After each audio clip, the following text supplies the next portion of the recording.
أطيب وأسهل جراتان سوينا بالبطاطس وصدر الدجاج والبيشاميل.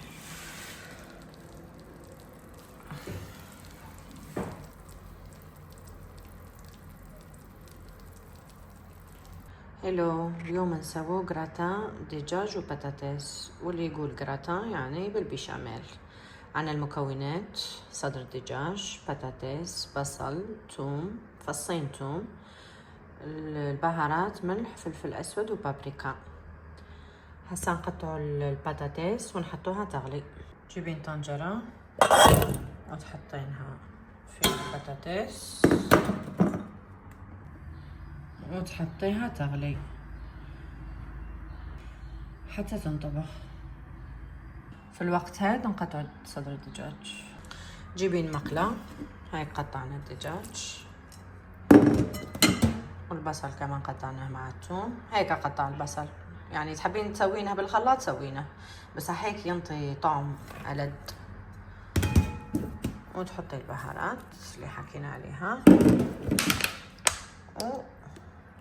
وقطرة زيت وتحطيها ينقلي، يعني ينشوي شوي.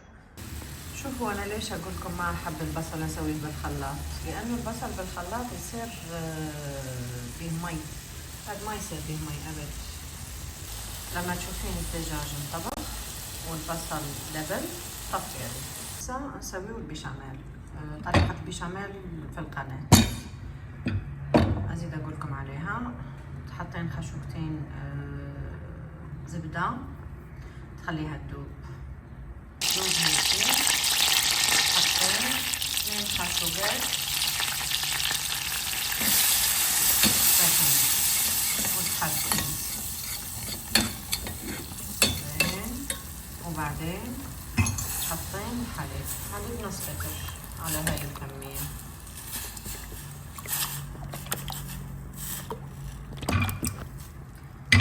وتضلين تحركين وتضيفين ملح وفلفل أسود.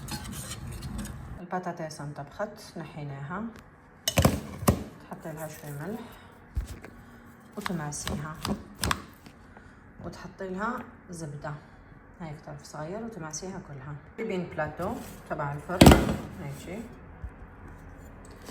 وتحطين البطاطس تبعك في البلاتو الطبقة الأولى هيجي وتعدلينها. بعدين تجيبي شطر فرشيطة سوي هيجي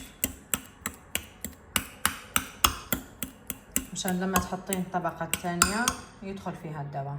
هسه نجيبوا الدجاج ونحطه الطبقة الثانية، حطينا الدجاج. هسه تجيبين البيشاميل، شوفي البيشاميل شلون،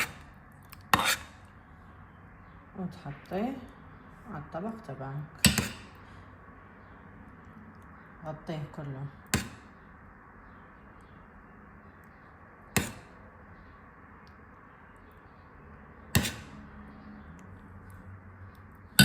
هيك حطيناه بالبيشاميل.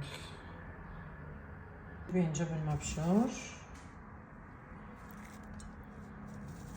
تحطين عليها كلها، وهيك صار الطبق تبعنا جاهز للفرن. تشعليه من تحت يعني مدة 10 دقائق، وبعدين زيدي تشعليه من فوق حتى يحمر الجبن.